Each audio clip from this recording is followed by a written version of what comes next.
Dragonbond, Chapter 6. The camp was mostly empty when Shaylenor and her lieutenant led Talon into a gorge with a river flowing through it that had emptied into a bay. He had flown across this coast numerous times and recalled that this had been a human military camp a few years earlier. Thanks to the water, lush green and trees flourished within the gorge, a stark contrast to the desert plains above. The vegetation made a good defensible spot for the humans, with foliage and branches to hide their tents from the sky. It was not surprising that they had returned to the area. There were a few tents set up, but he could see the disturbed earth and cold cook fires that promised many more had been here recently. Several men and women in brown uniforms and boots waited for their general's arrival, all wearing swords and daggers, and many carrying bows or crossbows across their backs. They saluted Shaylenor, and more than a few clapped her on the back, asking to hear about how she had freed the slaves and killed another dragon. Killing a dragon seemed to be a greater coup in their eyes than freeing the slaves. Perhaps that should have made Talon bitter, but he only felt pleased that Shaylenor had her people's regard.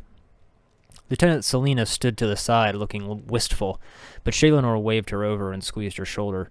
She briefly relayed the story, highlighting how her lieutenant and Archer had helped, indeed making their roles seem greater than they had been. After that, she started sharing her plan to move against the dragon leaders. Even before she explained what Talon was and why he was here, people glanced often in his direction. He clasped his hands behind his back, hoping none of them would notice that he wasn't bound. As far as he could sense, Shaylenor and Selena were the only ones in the camp with storm swords. It wouldn't surprise him if the soldiers insisted on having him tied up to ensure he couldn't hurt anyone. What they thought he could do with his frail body, he couldn't imagine. "You brought him for information, General?" a woman with a crossbow asked, looking over Talon more frankly than most of the others had.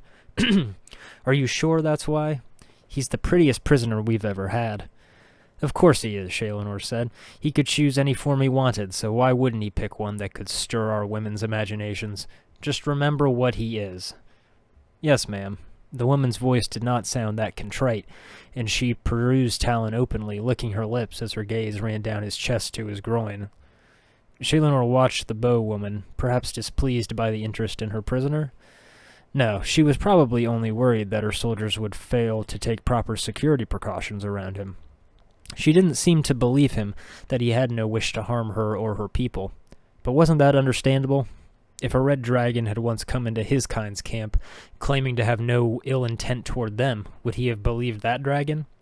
No, he would have thought it had an ulterior motive, one that would result in all Talon's people being killed.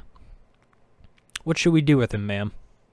A couple of men walked toward Talon with swords drawn. "I can keep an eye on him," the bow woman said with a smirk. Shaylenor hesitated.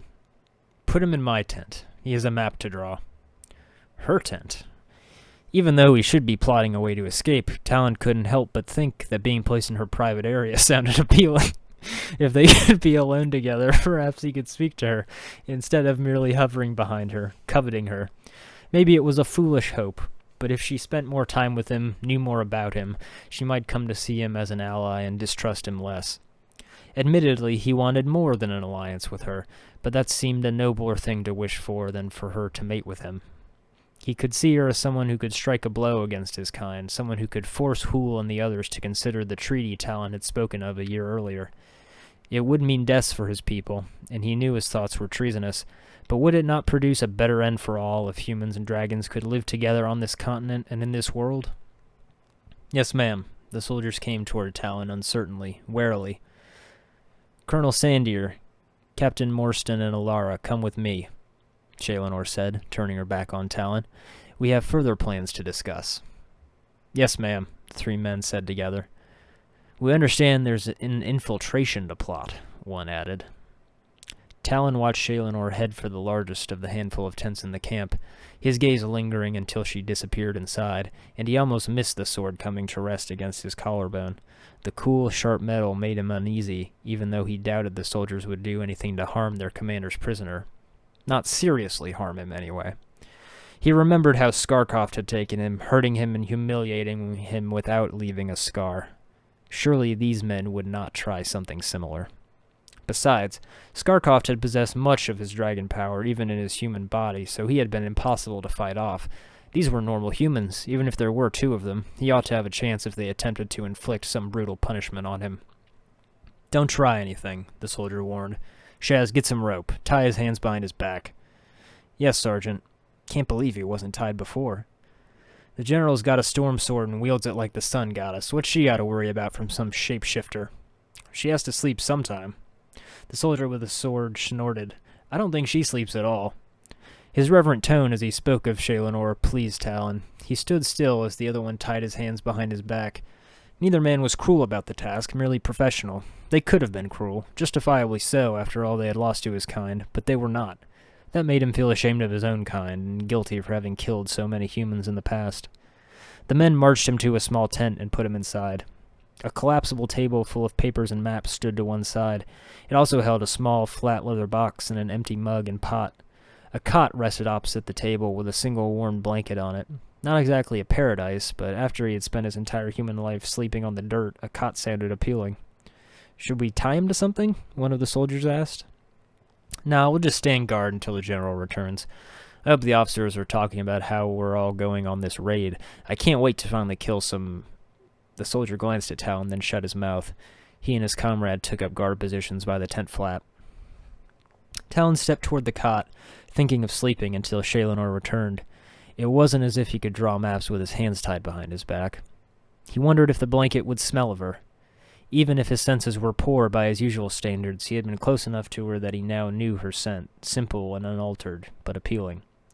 One of the soldiers scowled at him. Don't touch any of her stuff. It was just as well. What would they have thought if he had buried his nose in her blanket and started sniffing like a dog? He might have grown aroused again, and he did not need them to wonder at the reason for that. Several hours passed before Shaelenor returned, and Talon spent most of them lying on the ground at the back of the tent, dozing as he could. He dreamed of being back in the slave pit and being tormented by the overseer. Each time he woke with his heart hammering in his chest, he wished he were on the cot and dreaming of her instead. What happened? Shaelenor's voice pulled him from his last set of fitful dreams.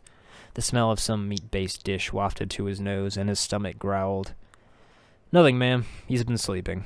Sort of. Thrashing and moaning a bit. Thought he was having a seizure at first, but they were nightmares, I guess. Who knew dragons had nightmares? Hope they feel guilty for everything they're doing to us, his comrade growled. Could have used the cot, Shaelenor said, her voice dry and slightly disapproving. Talon sat up, his bound wrists making the movement awkward. Didn't want him touching your belongings, ma'am. Ah, yes, dragon fleas could be a problem. The men didn't answer. Never mind. Thank you, Shaz, Myriad. I'll take over from here. I see he's tied, and my desk is devoid of maps. Figured that was the safest when you weren't around, ma'am. Do you want us to stand guard outside? She hesitated. Did she want that? The thought that she felt she needed guards made Talon's shoulders slump. No, she said. He and I have a deal. Get some sleep. We'll be heading out tomorrow, so I need everyone rested. For the infiltration? One man asked brightly. Yes. The soldiers left, talking excitedly. Getting to his feet, with his wrist bound, was even more difficult than sitting up, but Talon managed without embarrassing himself. Shaelenor sat a bowl of soup and some crackers on the table. She looked him over and then drew her knife and walked toward him. He turned his back so she could cut the ropes. She patted his arm before getting started. You're oddly trusting, Dragon Eyes. Talon. Oddly, he asked, a delicious shiver running through him at her touch. If I were in your shoes, I'd be expecting a knife in my back. I am not wearing shoes. She snorted, carefully slicing through his ropes. It's a saying. I understood, Talon said. I trust you.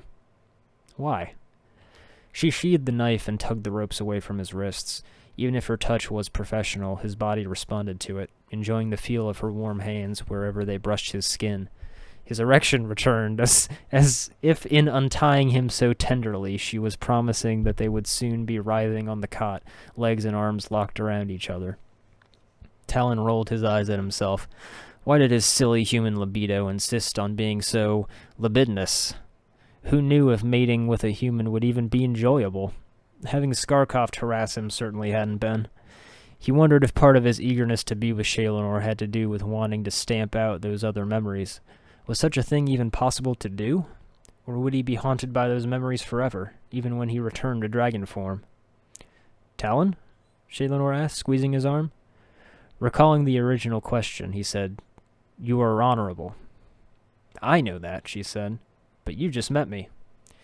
He lowered his chin to his chest, wondering what he should say. What could he say to keep her standing close, fondling his arm so delightfully? A lie? The truth? His mind shied away from the latter notion, but didn't she deserve to know? Besides, maybe he was worried for nothing. Maybe one dragon was the same as another to her. Just because his kind knew the names of some of the prominent human commanders did not mean she knew the names of any of the dragon commanders. "That's not precisely true," Talon said slowly. "Oh?"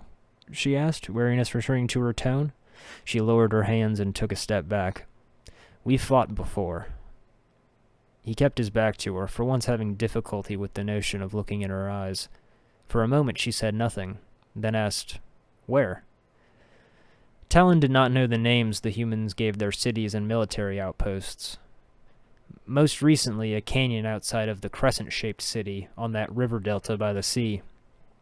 Also in the jungle west of the volcano. And that's your water reservoir on the bluff above your biggest city. He stopped, not certain why he felt compelled to go into so much detail. There had been other times they had crossed paths, but those had been the battles when they had actually traded blows, him with fang and claw and her with that wicked sword. She had left scars on him, scars that were not visible on his human form, but that showed as grayish, gnarled flesh on his dragon body where scales would no longer grow. He recalled that he had gouged her once, too, knocking her from the rooftop of a building. She also might have scars that he had left. He swallowed, feeling regret for that, for the years he had loyally but blindly taken orders from Hool. "Aristolonis," she breathed, taking another step back. So, humans knew the name of the dragons after all. He waited, with his chin still down, expecting her to draw her sword, as he knew she must.